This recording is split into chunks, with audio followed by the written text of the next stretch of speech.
Salut tout le monde, c'est Antoine et aujourd'hui on se retrouve pour un nouveau tuto sur PC concernant en fait un petit peu le nettoyage de Windows.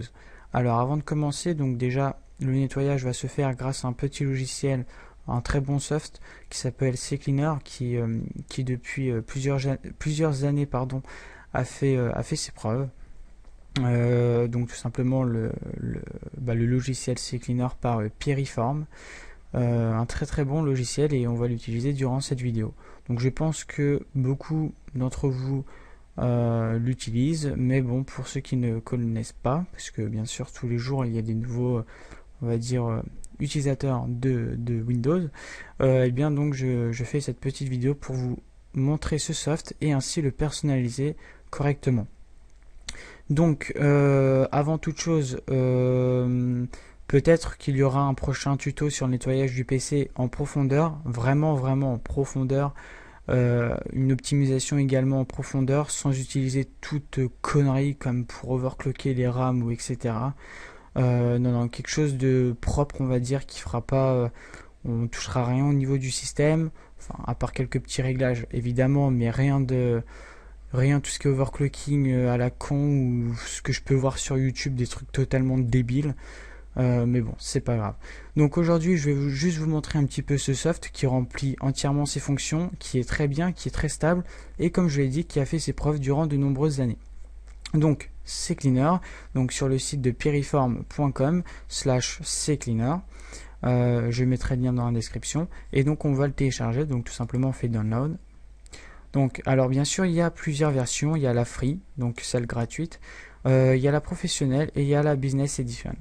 Donc l'édition business, voilà. Donc écoutez, j'ai envie de vous dire, la nôtre gratuite a rempli entièrement ses fonctions, il n'y a aucun souci. C'est un logiciel qui n'est pas délaissé, c'est-à-dire qu'il y a des mises à jour régulièrement. Donc alors aussi bien sûr il y a beaucoup de softs, il y a Glary Utilities, il y a par exemple des softs qui sont payants comme Advanced System Car, si je me trompe pas, il y a un logiciel qui se nomme comme ça. Il y a TuneUp Utilities également. Alors ça, ok d'accord, c'est des gros logiciels. Ils font pas mal d'options, mais toutes ces options là vous pouvez l'avoir gratuitement avec un petit logiciel par-ci par-là qui va pas foutre sa merde, qui va juste faire son petit répertoire quelque part. Il va peut-être même pas forcément créer des règles dans le registre, etc. Et donc c'est super bien, et ça vous permet, par exemple, un petit truc, sur le menu, quand vous cliquez par exemple droit, vous allez peut-être, admettons, avoir, si vous avez WinRAR, extraire avec WinRAR. Bon, avec TuneUp, vous pouvez retirer par exemple ces options-là. Donc ça vous fait un petit menu contextuel propre. Bon, avec un petit soft très léger de 500 kg, bon allez, on va peut-être pas non plus exagérer, un mot, ou peut-être deux, eh bien il va remplir cette fonctionnalité là gratuitement, et très bien quoi. Donc voilà, donc pour les prochains tutos, je pense que je ferai une optimisation un petit peu complète du système. J'irai pas utiliser des logiciels qui sont qui sont payants et super gros, qui font un petit peu leur merde un petit peu partout et qui ralentissent le système, parce que pas mal de processus sont au démarrage, etc. Donc bon, aujourd'hui on est sur CCleaner. Donc pour télécharger CCleaner, donc comme je l'ai dit tout à l'heure, la petite URL là, donc je la mettrai dans la description de la vidéo. Donc là on va cliquer sur Piriform, on va directement la télécharger depuis le site officiel. Donc là le téléchargement il se lance directement. Donc moi je l'ai déjà. Alors pour l'installer, c'est très simple. Il faut éviter de cocher, par exemple, je crois qu'il y a l'option pour installer Google Chrome. On remarque, si vous voulez utiliser Google Chrome, il n'y a aucun souci, vous pouvez la cocher, ça va vous l'installer. Regardez bien au niveau des menus contextuels, au niveau de la core base. Si par exemple je fais clic droit, on peut voir qu'il y a exécuter CCleaner et ouvrir CCleaner, notamment pour la vider. Donc après ça sera à vous de regarder si vous voulez lancer au démarrage de votre Windows, etc. Donc des petites personnalisations comme ça. Maintenant on va passer donc au niveau du paramétrage de CCleaner. Donc ce qu'on va faire, c'est qu'on va le lancer. Voilà, donc voilà CCleaner comment c'est. Donc déjà dans le premier onglet nettoyeur, donc on peut voir donc la partie Windows, donc avec Internet Explorer. Ce que je vous conseille, c'est de tout cocher, donc fichiers temporaires, historique, cookies. Donc alors bon, je vais pas trop aller en détail non plus. Les fichiers temporaires, c'est tout simplement des fichiers temporaires qui sont stockés. L'historique, c'est l'historique de votre navigation. Les cookies, ce sont les petites ce sont des petits fichiers concernant, enfin, où il y a votre mot de passe par exemple pour un site, etc. C'est bon à nettoyer, ça peut vous virer quelques traces, si certains me comprennent.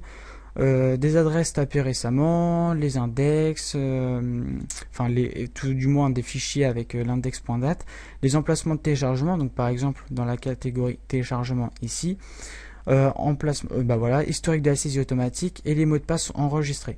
Après au niveau de l'Explorer Windows, vous pouvez tout cocher, je crois que tout est coché de base. Au niveau du système, vous pouvez vider la corbeille, fichier temporaire, presse-papier. Le presse-papier, c'est quand vous faites clic droit et vous copiez-coller. Les fragments de fichiers, fichier de journal Windows, rapport d'erreur Windows, le cache DNS, ça c'est pas mis d'office mais vous pouvez le mettre. Les caches des polices également, raccourci du menu démarrer. Alors attention, cache des polices, logiquement non, voilà, les caches des polices, il n'y a pas énormément de choses. Le cache DNS c'est pareil, si vous faites des petits trucs qui sont pas trop bien, ça peut vous servir. Le raccourci du menu, ça va en fait, vous virez tous les raccourcis du menu, tout du moins ceux-là. Et puis les raccourcis du bureau, je pense que ça va vous virer tous les raccourcis du bureau. J'ai jamais testé, parce que moi, comme vous pouvez le voir, j'en ai pas. Mince, attendez. Je vais créer justement un raccourci. Tac, hop, un petit raccourci de Windows CP, puis on va tester en même temps. Voilà, donc après, en avancée, donc vous pouvez mettre les vieilles données du prefetch, pardon. Donc ça c'est un petit dossier qui est stocké dans le système et en fait dedans c'est, on va dire, pas mal de petits fichiers qui sont stockés après l'exécution d'un logiciel pour que celui-ci utilise ces fichiers là pour s'exécuter plus rapidement. C'est un peu ça le principe. Donc après, au niveau des caches, vous pouvez le faire si vous voulez. De toute façon, il vous avertit. Donc par exemple, l'avertissement à propos de cache de la zone de notification. Le cache de la zone de notification sera réinitialisé. Vous devrez redémarrer Explorer.exe. Voilà, donc des petits trucs comme ça. Je vous conseille de ne pas les cocher, ça sert pas à grand chose. Ça peut servir dans certains cas, mais bon, en l'occurrence, là, ça va.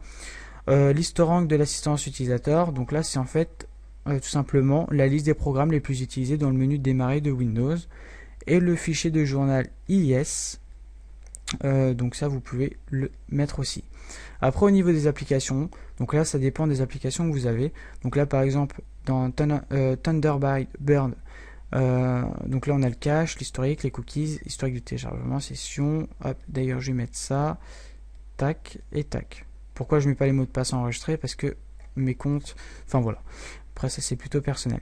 Au niveau de Google Chrome, donc vous pouvez mettre tout. Donc moi là je suis sur Chromium, mais c'est considéré comme Chrome. Vous pouvez également mettre les cookies, etc. Au niveau des applications, alors ça c'est si vous le souhaitez, ça va en fait supprimer les données des logiciels. Par exemple dans Notepad, vous allez faire, je sais pas, vous allez créer 2-3 fichiers texte, vous cochez cette option, ça va vous virer tous les dossiers texte que vous avez ouverts dans votre Notepad. Donc après c'est pareil pour les autres dossiers, quoi. Enfin les autres logiciels. Voilà.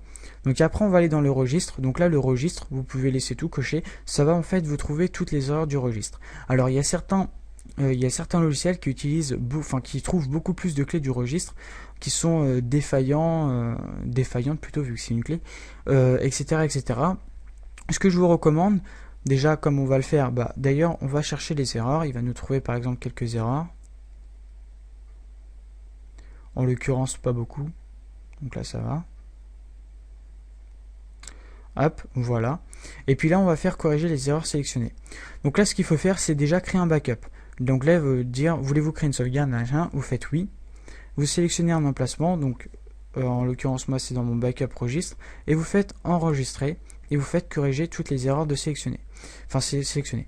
Voilà, donc là il a supprimé toutes les clés qui sont invalides. S'il y a un souci, vous allez dans votre dossier, vous avez stocké votre petit backup, et vous avez juste à double-cliquer dessus, ça va s'ouvrir directement avec ces cleaners, ou alors ça va les mettre directement dans le registre. Donc là, pour être sûr, on va refaire une deuxième recherche. Voilà, il n'a rien trouvé, donc c'est nickel. Donc pour en revenir au niveau des logiciels, il y a des logiciels style Glare Utilities, ils vont vous trouver par exemple 150 clés. Et puis par exemple, comment dire, dans CCleaner, il va vous en trouver que 50. Voilà, donc 100 en moins. Ce qu'il faut savoir, c'est que certains logiciels, ils vont vous trouver des clés, d'accord, ok, ils sont peut-être invalides, mais on n'est pas sûr, au pire des cas, il y a un backup, hein, mais on n'est pas sûr s'il va les supprimer correctement ou autre. Après, je vais pas trop m'avancer dans le logiciel, j'ai pas été décomposer le logiciel pour voir comment il fonctionne, comment il trouve les clés, etc. Mais en tout cas, avec CCleaner, généralement, il n'y a aucun souci. Vous faites aller 2-3 passages maximum pour voir si vous n'avez pas trop de clés d'erreur. Et puis voilà. Donc après, il faut savoir aussi qu'il y a certains logiciels payants, par exemple, où plus il va vous trouver d'erreurs, plus l'utilisateur est content. Mais vous avez juste à mettre ça, par exemple, un logiciel sur un système vierge, et puis vous allez tout simplement comprendre un petit peu le fonctionnement du logiciel. Bref, voilà, pour l'instant, on est pour CCleaner. Donc, après, on va aller directement dans les outils. Donc, des installations de programmes, vous pouvez désinstaller des programmes. J'en ai jamais désinstallé avec CCleaner. Je pense qu'à mon avis, il doit regarder si il doit virer, par exemple, je sais pas, là vous prenez un jeu, voilà, Call of Duty Black Ops, s'il est localisé dans ces programmes, enfin dans ces programmes files, c'est Activision, voilà, Activision, et puis dedans Call of Duty Black Ops, et là tous les fichiers. Bah, dans une désinstallation normale, peut-être qu'il va vous supprimer que les fichiers de Call of Duty Black Ops, et par exemple il va vous laisser le dossier Activision Call of Duty. Bah, peut-être qu'avec CCleaner, à mon avis, il va supprimer tout ce qu'il y a. Donc bien sûr, si vous avez par exemple deux Call of Duty, il va pas vous supprimer carrément tout, hein. Il va juste supprimer par exemple le dossier Black Ops, quoi. À vérifier, hein. Je n'ai pas trop testé. Au niveau du démarrage, donc là c'est tous les programmes du démarrage. Voilà. Restauration du système, ce sont les restaurations du système. Et l'effaceur de disque, alors là c'est intéressant. Mais je vais vous conseiller autre chose. Donc par exemple là vous pouvez par exemple effacer seulement l'espace libre. Donc là en fait il va effacer l'espace libre. Donc vous allez me dire c'est totalement con, mais ça va en fait vous supprimer, on va dire en profondeur, l'espace libre, c'est-à-dire qu'il va en fait le purger, si on peut dire ça comme ça. Donc au niveau de la sécurité, un passage c'est simple, je vous conseille 3 passages si vous êtes un parano, et puis 35 passages si vous êtes un gros parano et vous avez des trucs super confidentiels qu'il faut virer. Ah bon, moi si je faisais 35 passages, je préfère péter le disque dur, comme ça au moins je suis tranquille. Donc après vous sélectionnez votre disque, et après on a une deuxième solution, c'est tout le lecteur. Donc là, si vous sélectionnez par exemple le data, vous faites 7 passages et que vous effacez, déjà il vous demandera un petit message erase si vous voulez confirmer, etc. Et là, bah, par contre, niveau données, je pense pas que ça soit récupérable. Et avec 35 encore moins. Donc voilà, donc à faire attention. Si par contre vous voulez faire par exemple un formatage bas niveau ou tout ce qui est comme ça, je vous conseille d'utiliser les logiciels de du fournisseur. C'est-à-dire si vous avez des disques durs Western Digital, prenez des logiciels qui sortent du constructeur. C'est toujours mieux que d'utiliser des logiciels tels que CCleaner. Voilà. Pour des formatages où vous voulez tout raser proprement, etc. Si par exemple c'est juste pour nettoyer l'espace libre, CCleaner marche très bien. Au niveau des options, donc on va aller dans les paramètres. Donc ce que je vous conseille, si vous voulez nettoyer automatiquement l'ordinateur au démarrage, vous cliquez, sinon non. Donc là, effectivement, vous voyez, vous pouvez, au pire, si vous avez coché au niveau de l'installation, ajouter, exécuter CCleaner au menu contextuel de Hacker Bay, vous pouvez désactiver. Donc voilà, donc vous pouvez écoutez, paramétrer. Au niveau des cookies, donc là c'est tous les cookies que vous voulez garder, exclure, etc. Donc là vous pouvez inclure donc des trucs à ne pas nettoyer, exclure, c'est pareil. Et au niveau de l'avancée, donc là ce que je vais vous recommander, c'est de décocher la case effacer uniquement les fichiers temporaires de Windows datant de plus de 24 heures. Donc vous décochez. Demandez s'il faut créer une... Ouais, donc ça vous laissez cocher. Ignorer les avertissements du contrôle de compte utilisateur et activer le jump list de CCleaner. Voilà. Là, on est plutôt pas mal. Donc maintenant pour le nettoyeur, donc on va analyser. Donc on va laisser.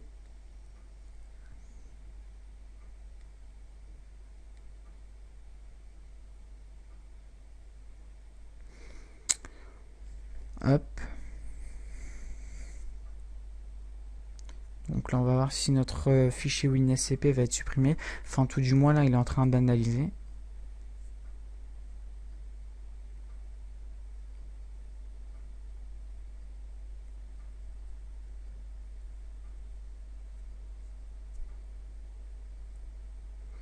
Oui, donc on va fermer Google Chrome. Et voilà, donc là il me trouve 836 mots à supprimer. Bon, c'est pas énorme, mais c'est toujours ça. Donc on va faire OK.